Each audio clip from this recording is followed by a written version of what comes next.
Today we're going to discuss the history of prostitution in Germany. And before we start, I want to give credit to two women whose summary of the history mostly inspired this video.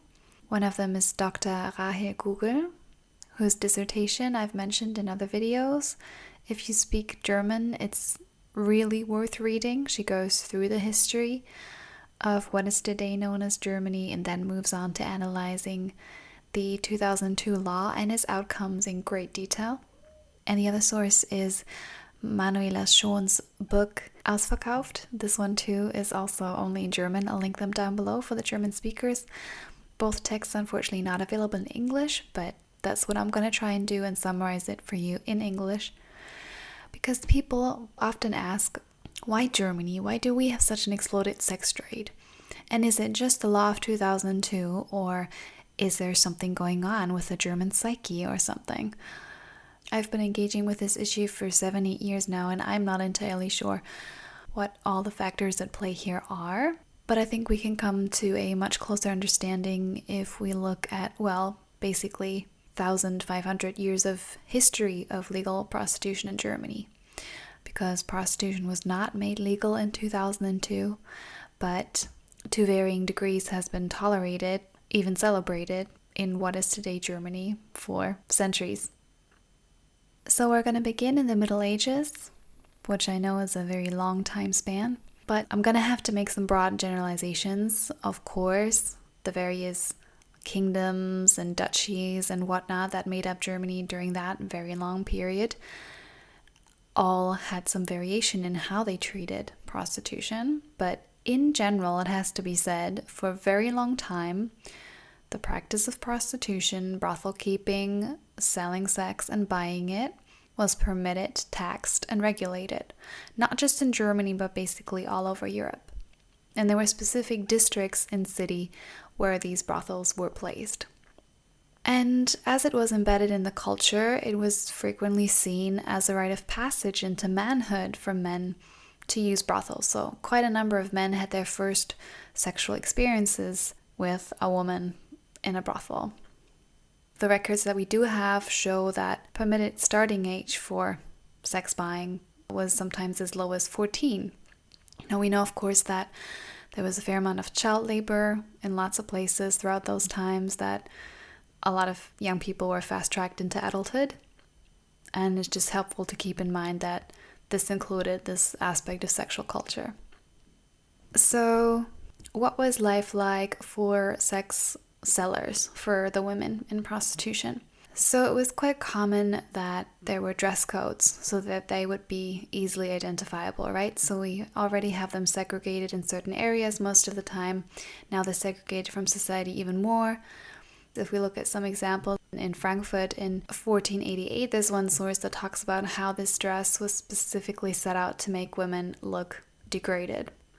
Or there were certain colors to identify them that were supposed to mark them as less than. So the color yellow was used sometimes the color red. Because there was a lot of regional variety in some areas, the same colors and symbols that were used for Jewish people were also used for women in prostitution.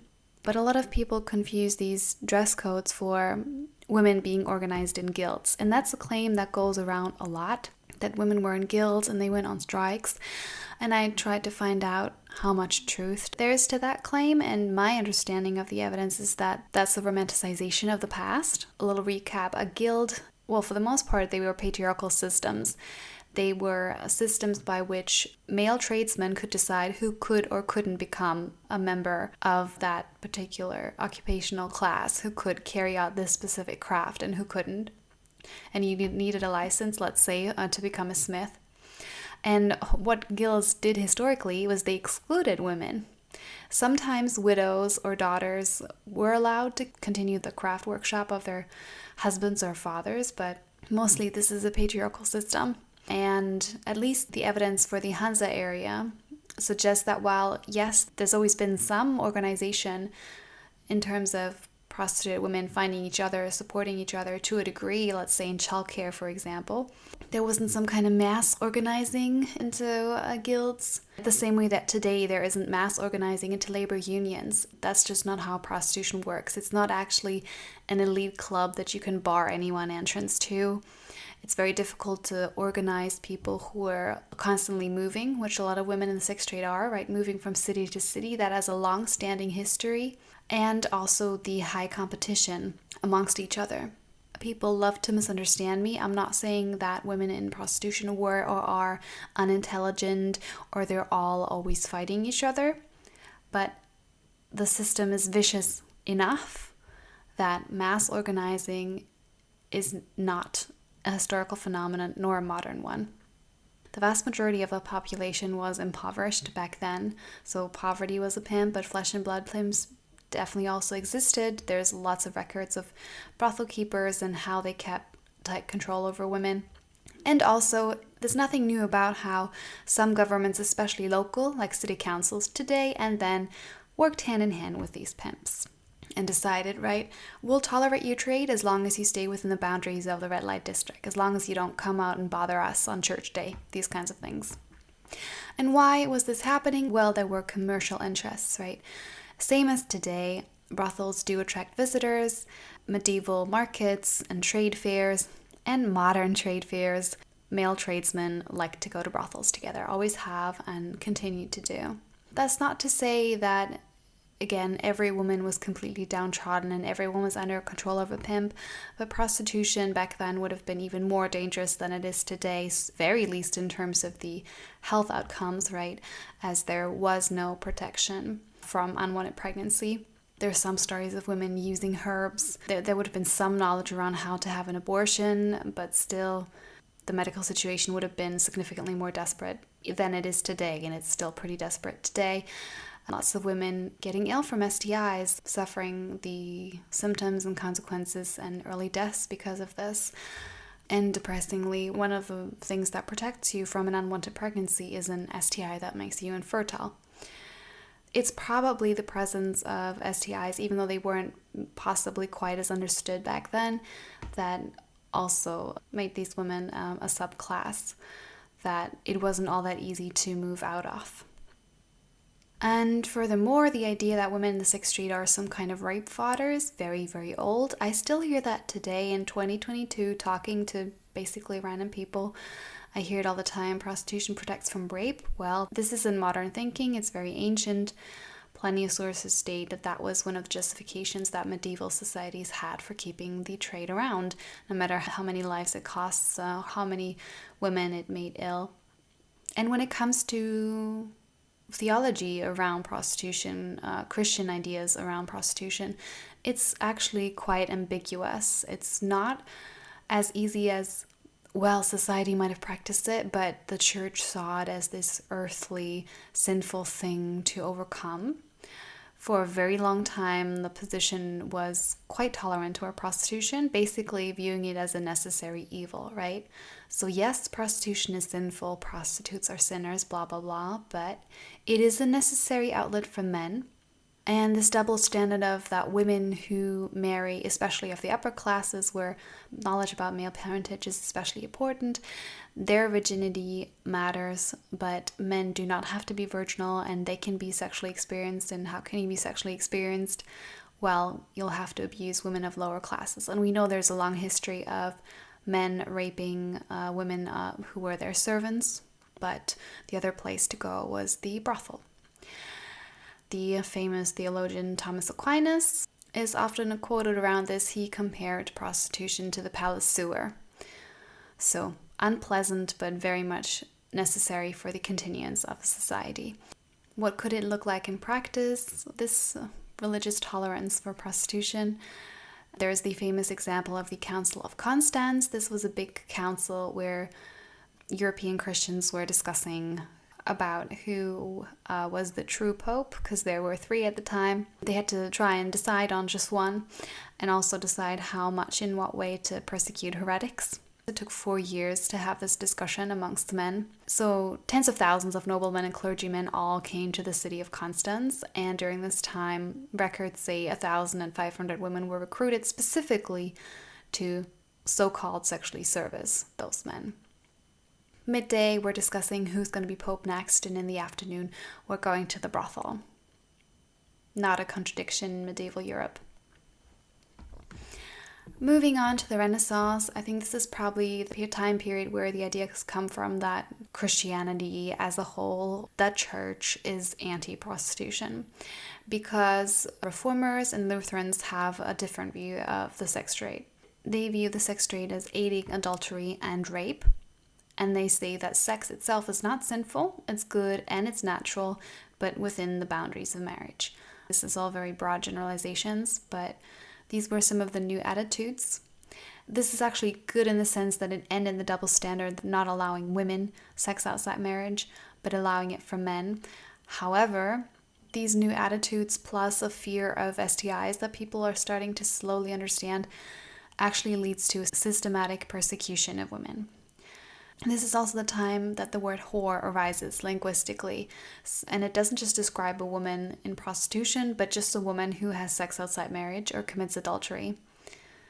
Laws that punished women who sold sex often also just punished unmarried sex. And in what ways were women punished? Punishments could include pillaring, flogging, cutting of ears, and in rare cases, hanging. So quite brutal. And this punishment was for women. There was none for Johns, so double standards, of course, still continued, and very little for pimps and other types of exploiters. But this would have been the time where some of these red light districts were shut down, though in practice, again, it's always been a patchwork, varied from duchy to duchy and kingdom to kingdom, etc., depended on the attitude of the local patriarch, religious or worldly. This was a worsening of conditions for women in prostitution, not an improvement.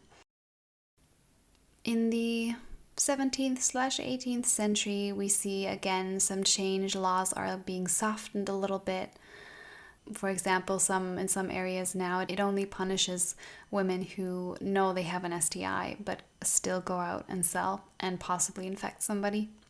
I'm gonna have to interject extra depressing things here and there. Just this still happens today, that women are really, really ill from an STI and they keep selling sex because they literally don't have anything else, including HIV positive women. This is not just historic. I mean, a lot of the things, maybe short of the cutting off of ears that I'm reading here, this is still the reality of women today.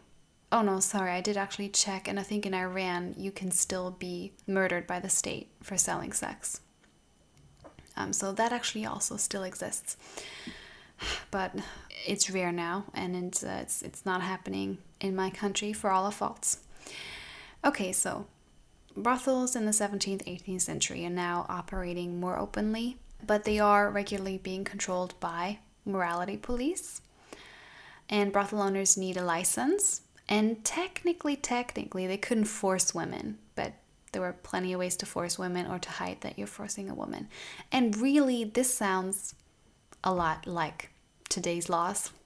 Like, I'm struggling to see the difference. The degrees of how much control would always have varied, or the exact behavior of said morality police towards women. But yeah, essentially, when it comes to the basic model, that is the modern model. Contagious disease acts are emerging across the world, and these some people might know because they included forced medical exams, of course only of women, not of Johns. And they are also what later inspires the prostitution abolitionist movement, this really cruel practice of women having to expose themselves through doctors, get intimate exams that are not necessarily medically, scientifically sound, are basically being raped by that doctor mechanically a lot of the time, and just casting women as vectors of disease. This was also practiced by Napoleon and all his imitators. We can even see what the 2002 law also tried to do. Under Friedrich II, we have introductions of tax systems and pension systems for women in the sex trade. So this, again, is not a modern new idea. Oh, we could tax them, or maybe they could even get a little bit of benefit, like a tiny bit of kindness. If we tax them, then they should get something back. A lot of history where things go back and forth, depending, like I said, on the local patriarch. In Prussia, brothels open and close every few years, depending on the king. Like, trying to trace this history is a little bit annoying because this king was like, yeah, let's have him, and this one was like, let's shut him down. And then his son is like, nah, let's go the other way. Moving on to the 19th century, industrialization comes around and impoverishes millions. And it drives especially working class women into the cities and into brothels. And estimates from the time put the number of prostituted women in Germany at around 100,000 to 300,000, which is the same rough estimate of how many there are today, interestingly enough. And still nobody knows, because despite all the taxing and whatever, it's still an industry that's very hard to track. Armies of the Kaiserreich operate giant brothel networks where women have to service up to 32 soldiers per day. Right? So military societies tend to be very pro-prostitution, pacifying the soldier, etc. His wife is far away, but he needs an outlet for his aggression, also supposedly protecting the local civic population from rape, etc. So armies are some of the biggest pimps now and then. The craniometrists and phrenologists conjecture that prostitution exists not because of female impoverishment, but because women are born whores. So we can see throughout history the understanding of how prostitution comes around. It goes back and forth. There's always some awareness that poverty, female poverty, plays a role. There's always some awareness that trafficking is attached to this industry. But then there's the fantastic idea that some women, they're just born nymphos, which doesn't raise women's status. It naturalizes it. And this mentality justifies the continued social exclusion of women in the sex trade to the point that in some areas they had segregated hospitals. And in some cities, women who sold sex were not allowed in public parks, public transport, entertainment, and sometimes they couldn't even own pets. And again, very old attitude of the marriageable women should be virgins and monogamous, but men don't have to be either. And in order to maintain chastity for one group of women, we need a prostituted class. That is the status quo in the 19th century, generally, right? So marriage and prostitution are, in the views of some patriarchs, antagonistic, but in the eyes of many, they're incredibly complementary. They go hand in hand. They're two sides of the same coin. But yes, during the Kaiserreich, prostitution is particularly tightly controlled. And again, not just women who sell sex, but any unmarried woman who moves independently is under suspicion. Again, we have zoning. There are certain districts where brothels are allowed, others where it's totally banned. And we have evidence of women living in the brothels, not even having a separate place of residence. So they would have been totally dependent on brothel owners for shelter. And these brothel owners like to charge exorbitant sums. And it's just easier for Johns to maintain their anonymity if they go into these separated districts. Well, you wouldn't see a married woman or a woman of good society walking around. And it's like, that describes today. That's what it's like today. Not much has changed. Interesting, isn't it? The red light districts that developed during the 19th century, many of these are still red light districts today, coming up on 200, 250 years in some areas, where prostitution keeps existing in one place. But this is also a time that abolitionism really emerges, sex trade abolitionism. You hear the first critiques of this industry. So socialists and first-wave feminists deem capitalism as the root of the problem. They label prostitution as degrading and dehumanizing to women, and they demand an end to the hypocritical system that punishes the woman but not her exploiters. So interestingly, not just the argument of the pro-prostitution crowd have changed that much over the years, neither have the abolitionist comment and analysis. There's the example of the socialist August Bebel, who attacks both marriage and prostitution and eloquently describes the reality of the latter. He describes it as society leeching on impoverished women, not vice versa, and women being priced and presented as commodities, with everyone knowing that it's not a free choice. And he names the male demand as the problem. You're going to see that from a lot of socialists and Marxists being very, very clear who the problem is, not the seller, but the buyer and the society that enables him.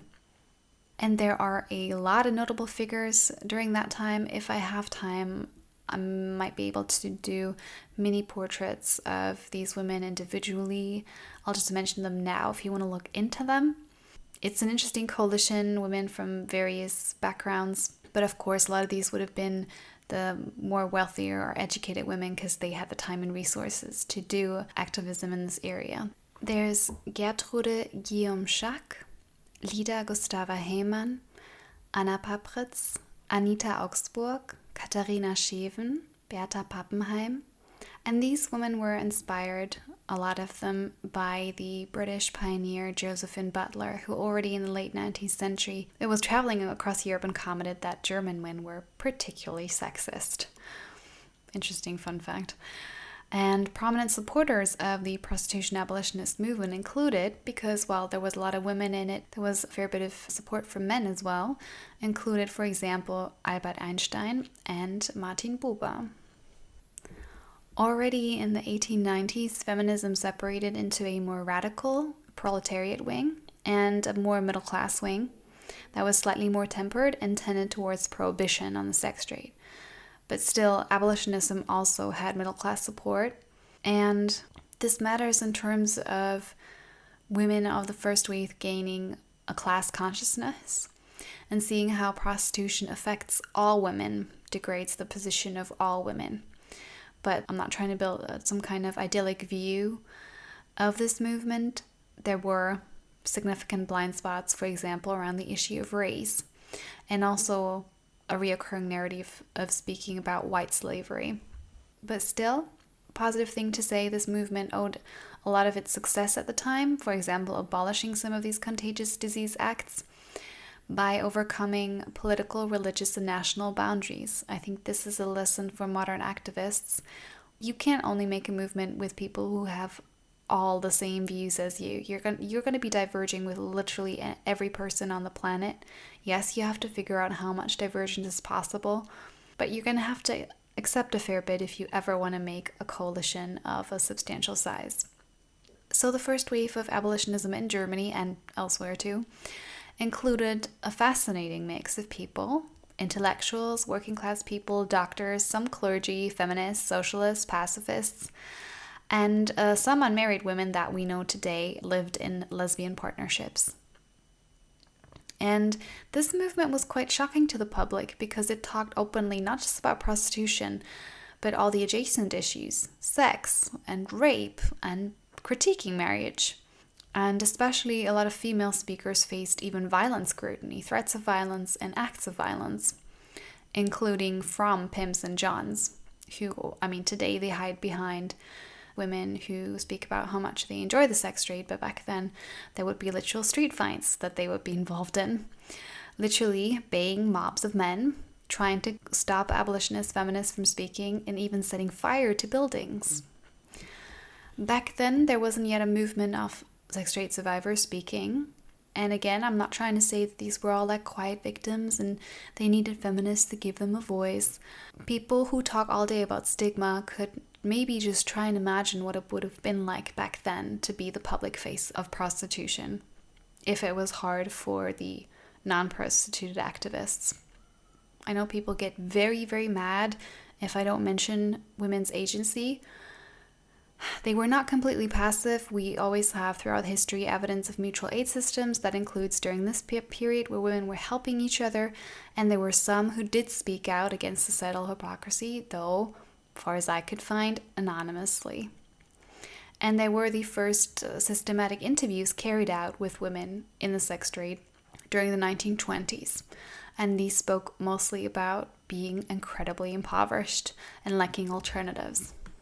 And I'm just going to repeat this. I feel the sex trade expansionist movement is hell-bent on insisting that women are not victims, so much that it blows out of proportion the impact that women's resistance had historically. And it just, likes glossing over early deaths from disease, pregnancy, violence, suicide. There's no contradiction between saying that women were intelligent and capable and masters of survival and still also talk about the women who didn't make it. Those women weren't dumb or weak. They were victims of systems more powerful than them. I don't understand why it's so hard for some people to understand that these things could both be true. You can be a very capable person and still be crushed by a system. There's no contradiction between these two, right? And should we highlight women's agency? Sure, there is a place for that. That's necessary. But if we do that and leave out the conditions that are created by state, society, police, the Johns, who are very much part of powerful society, we just don't paint the full picture as it deserves to be painted.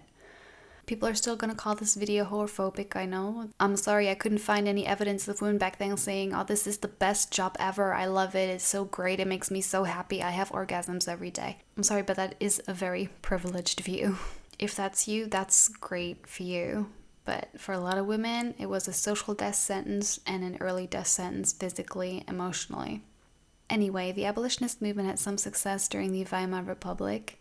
The feminist movement overall did. We have the first women entering parliament, and they brought this issue to the table. They put it on the agenda. Like German feminists who love celebrating these first parliamentarians but are like rabidly pro-prostitution need to open a history book.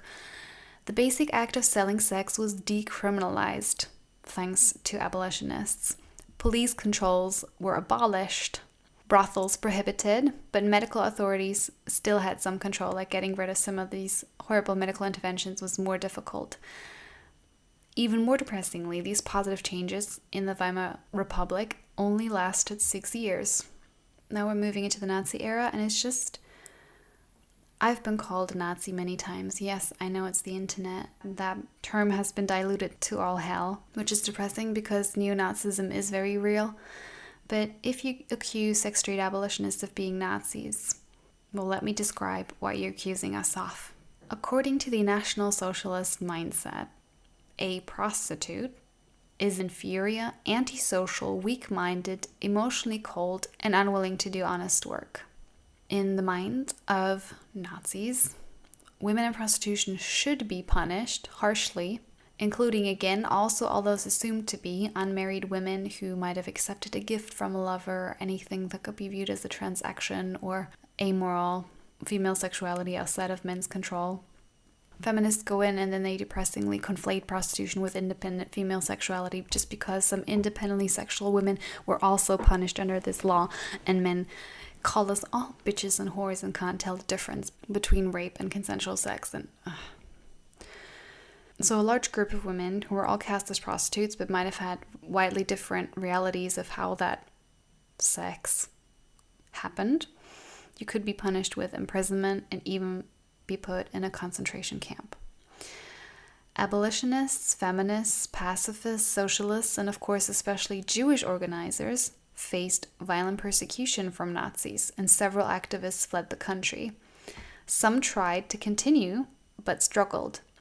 For example, because they couldn't name the fact that international sex trafficking in Europe targeted disproportionately Jewish Eastern European women. The movement was destroyed by the Nazis to the point that it took until the 70s to revive. So does that mean the Nazis were all shutting down brothels and stamping out the sex trade? That's what you all think happened, right? No. The Nazis still thought prostitution was needed. There's absolutely no contradiction between hating women in prostitution and still being pro the institution. For example, you have arguments from Himmler talking about how brothels help combat homosexuality among soldiers. How you needed accessible women around, otherwise men would start sleeping with men. Also, again, the idea that brothels act as a tool of pacification, and that when you control the health of women in brothels, you reduce the spread of STIs. And so the Nazis, just like back in the Kaiserreich, just like every military, patriarchy, etc., had a gigantic brothel system. And it would specialize and segregate among various lines in the military hierarchy. So, for example, you have some brothels that are specifically for men in the SS, where they could rape at will, while you had camp brothels for concentration camp prisoners. So as a prisoner, you could win the reward of raping a female inmate. And we know there were a lot of horrible psychological and physical methods of punishment to destroy solidarity between camp prisoners. This is one of them. And we know that prisoners did recognize that this was the intention, because we have examples of communist prisoners refusing to participate in this, which I find very moving when you're in that kind of state of survival and it's everyone for themselves, that there were men who would say, I'm not going to participate in this, those are my comrades. The insane thing is, in Nazi Germany, you could be arrested for, supposedly, or actually, earning money via prostitution, and then actually be punished by being put in a camp brothel. Because how would you staff a camp brothel? Well, they wanted women who were especially deserving or experienced in the area, so they put women who were in there for prostitution into prostitution, which is exactly as insane and cruel as it sounds. Again, of course, the deadly racist ideology of the Nazis meant that there was extra brutal punishment for women who were deemed racially inferior. For example, the attitude that is still very popular around women in prostitution supposedly being unrapeable because they're sexually available and interested all the time. There were ideas that Eastern European women were too tough to be raped. As a lot of people today believe, also, women in prostitution are too tough to be raped. This history is largely forgotten, understudied, not taught at schools, often not marked in the modern museums on concentration camps, on the sites, the locations that still exist that you can visit. These victims have only recently been honored and remembered when most of the survivors have died. And there is a lot of victim blaming and myths around how women volunteered for these Nazi brothels, how they chose them. I mean, I've seen victim blaming of underage girls who chose to sell themselves, and male historians, and obviously military enthusiasts, and people who don't want to judge grandpa. Because at least in the camp brothels, you got a little bit of bread so you wouldn't completely fall apart when you had to be available to men hours and hours and hours every day. The cruelty of victim blaming really knows no bounds. Okay, post-war Germany. I'll start with West Germany and then move to East. So we got plenty of evidence that Allied soldiers practiced prostitution systematically, and since Germany had been ravaged by war, the civic population was in a state of desperation.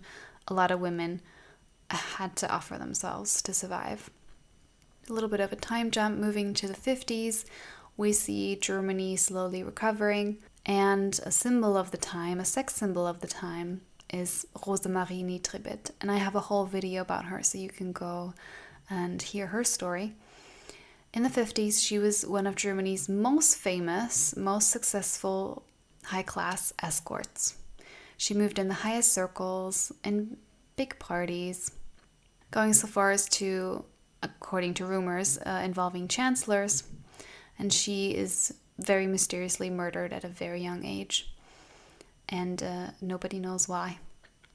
But today, as we study her history, we know that she actually entered the sex trade because she was a survivor of serial rape as a child, as a girl, and commercialized child sexual abuse, and a survivor of these supposed re-education institutes for fallen women that exist throughout the time. And her case, while she's supposedly, the most glamorous and most successful, a lot of women were survivors of those things back then, as they are today, even if we have maybe slightly improved some of these institutions. Still a long way to go. With increased wealth, consumerism, and changing sexual morals, and also the arrival of the pill, prostitution is estimated to have increased. And in the 70s is when abolitionism revives. We have second wave feminists, including one of Germany's most famous feminists, Alice Schwarzer, who's still in the abolitionist movement today, speaking out about the issue, again, incredibly stigmatized. Survivors of the sex trade are speaking out, doing this for the first time, and are forming their own organizations. But back then in Germany, unfortunately unsuccessful in changing laws. So we're back to this semi-tolerance. Prostitution is pretty widespread. culturally normalized and sort of half legal. And of course, who could forget the feminist sex wars? Feminists fight amongst each other, and some support abolitionism while others slowly start speaking about sex work and sexual empowerment and individual choice. But yes, as I said, prostitution is permitted, but there are huge gaps in women's legal protections. And even though they are taxed, and actually still in the 70s, 80s, etc., forced to undergo medical exams in a lot of areas, they can't, for example, sue a John if he has refused payment. But there were recorded cases of Johns suing the women for not submitting sexually after receiving payment. So Germany is in a legal state of total hypocrisy. And that's basically what inspired the 2002 law that sought to remedy this. And if you're interested in knowing about that, I have a whole video about that and why that did not work out. But I do think was well-intentioned by a lot of people to at least recognize that horrible hypocrisy. East Germany. I struggled to find good information on this, but a rough summary. From 1945 to 1955, prostitution is legal in East Germany. It's segregated from society, again, forced medical exams, forced institutionalizations, zoning laws, but brothel keeping is banned. Then in 1955, actual communist ideology catches up with East Germany, and prostitution is then viewed as a violation of sex equality. Exit programs are established, but they force women out of the sex trade, which today we know is both cruel and doesn't work, because just like exiting abusive relationship or an addiction, the person themselves has want to take those steps. And it still has that taste of you must atone in it. Then in 1968, prostitution is officially outlawed, and now women can be punished with 2 to 5 years imprisonment. At the very least, pimps are also criminalized. But we know prostitution wasn't actually substantially abolished through this type of prohibition, but continued in the twilight. There was some level of tolerance, especially for Western visitors. So there's some evidence of the Stasi using women in sex trade to spy on Westerners. And also, of course, plenty of hypocrisy from the supposedly women's comrades, blah, blah, blah, party carders, sex buying, including women in street prostitution. Still, we can see that the size of the sex trade is smaller than in West Germany, significantly, and the estimate is around just 3,000 women. I don't know if that's accurate, that's very hard to say, but my understanding is that prohibition does keep a little bit of a lid on the sex trade, only that, of course, imprisonment or forced exit programs don't help women at all. And we know, of course, that the fall of the UdSSR had a huge effect on all of Europe's prostitution scene. First of all, of course, in the 1990s, we've got the reunification, which leads to all of West Germany's laws being suddenly adopted in the East, so suddenly prostitution is legal. And for all its crimes against humanity, which I'm not going to deny for a second, some laws in East Germany were better for women and had better protections for women. I'm not talking about this type of prohibition of prostitution necessarily, but there are a lot of testimony from women who grew up in East Germany about the general attitudes towards women versus the West, about some of the legal protections, for example, for female divorcees and mothers. And all of these suddenly disappear, which does lead to some inequality and a lot of confusion and upset that has lasting effects to this day. East Germany is still a lot poorer than West Germany and less satisfied with the political developments, etc., etc. I'm not an expert on this, a lot of complex things going on. But this might have been one of the many shocks to East German people, the sudden full legalization of prostitution. But I mentioned we got the fall of the UdSSR, which leads to a huge drop in quality of life for people in Eastern Europe, a huge impoverishment, especially of women. And then we got, with the rise of the European Union, EU border policies, plus this impoverishment together lead to what we have today, which is that the so-called, most traded women all across Europe, and especially in Germany, are from Romania, Bulgaria, Hungary, etc. And again, if you're interested in the modern situation, that's basically what most of the channel is about.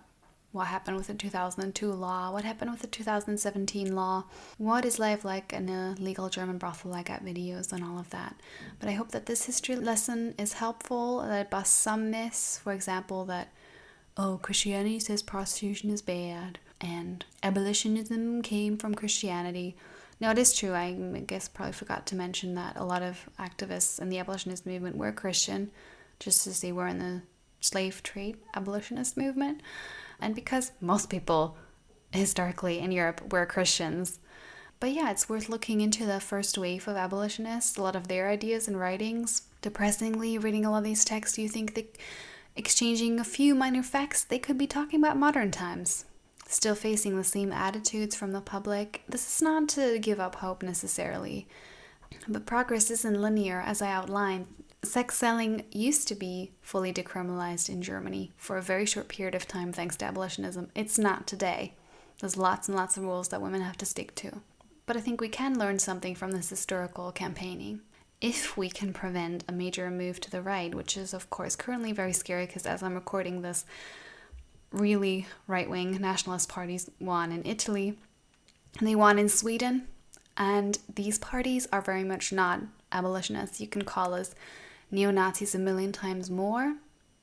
The political world out there is more complex, and actual Nazis hate prostitutes, but like the system of prostitution a lot of the time. That's how it is. I think that's quite important to know. I don't know where history's going to take us next. Hopefully not to dark, dark places where we've been already. Hopefully something different is possible for humanity. If I didn't think we could, I wouldn't be an activist. But yeah, looking at history, you move between being inspired and being depressed. So tell me, how do you guys feel?